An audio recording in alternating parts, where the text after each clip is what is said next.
जंतर मंतर के बाद सीजीपी का अल्टीमेटम, धर्मेंद्र प्रधान पर लगाए गंभीर आरोप। बीजेपी का भी हुआ पलटवार, संस्थापक अभिजीत दीपके आखिर क्या रचना चाहते हैं रणनीति।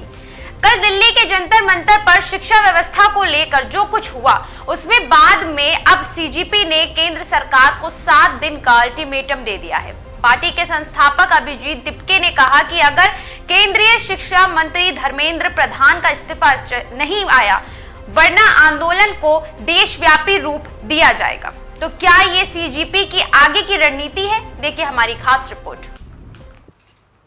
दिल्ली के जंतर मंतर पर शिक्षा व्यवस्था में कथित अनियमितताओं को लेकर हुए प्रदर्शन के बाद कॉकरोच जनता पार्टी यानी सीजीपी ने केंद्र सरकार के खिलाफ अपना रुख और सख्त कर लिया है।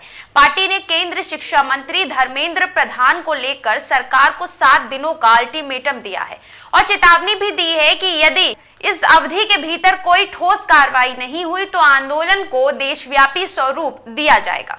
सीजीपी के संस्थापक अभिजीत दीपके ने प्रदर्शन के बाद मीडिया को संबोधित करते हुए कहा कि जंतर मंतर पर आयोजित आंदोलन पूरी तरह शांतिपूर्ण, लोकतांत्रिक और ऐतिहासिक रहा है। उन्होंने इस आंदोलन में शामिल होने वाले सभी लोगों का धन्यवाद किया और विशेष रूप से उन युवाओं और नागरिकों का उल्लेखन किया जिन्होंने पहली बार किसी विरोध प्रदर्शन में भाग लिया था। उनके अनुसार केवल एक राजनीतिक आंदोलन नहीं बल्कि देश की शिक्षा व्यवस्था सुधार की मांग को लेकर उठी जनभावना का ये प्रतीक रहा है।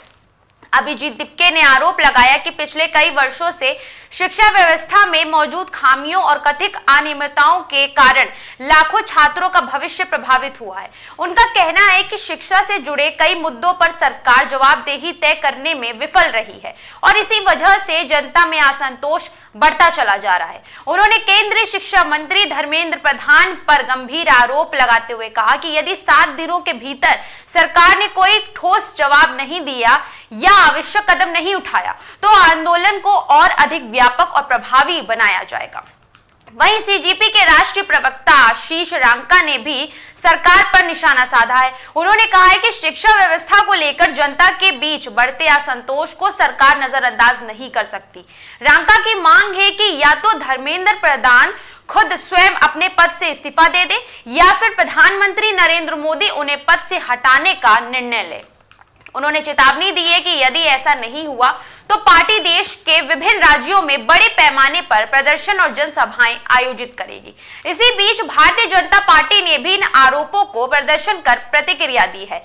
बीजेपी के राष्ट्रीय अध्यक्ष नितिन नवीन ने कहा कि कुछ लोग विदेश में बैठ के भारत के युवाओं की सोच और दिशा को प्रभावित करने की कोशिश कर रहे हैं। उन्होंने ये भी कहा कि देश की शिक्षा व्यवस्था को कमजोर करने या युवाओं को गुमराह करने के लिए किसी भी प्रयास को सफल होने नहीं दिया जाएगा।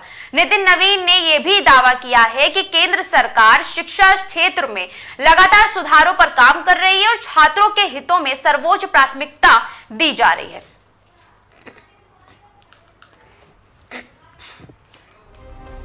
अब इस पूरे घटनाक्रम पर राजनीतिक हलकों के साथ साथ छात्रों और अभिभावकों की भी नजरें टिकी हुई हैं। 7 दिनों के इस अल्टीमेटम के बाद केंद्र सरकार क्या रुख अपनाती है और सीजीपी अपनी अगली रणनीति क्या तय करती है, ये तो आने वाले दिनों में स्पष्ट होगा। फिलहाल शिक्षा व्यवस्था को लेकर शुरू हुई यह बहस राष्ट्रीय स्तर पर चर्चा का विषय बन चुकी है। अगर आपको हमारा ये वीडियो पसंद आया तो वीडियो को लाइक करें, कमेंट्स करें, सब्सक्राइब करना ना भूलें और तमाम जानकारी के लिए देखते रहिए आगाज टाइम्स। धन्यवाद।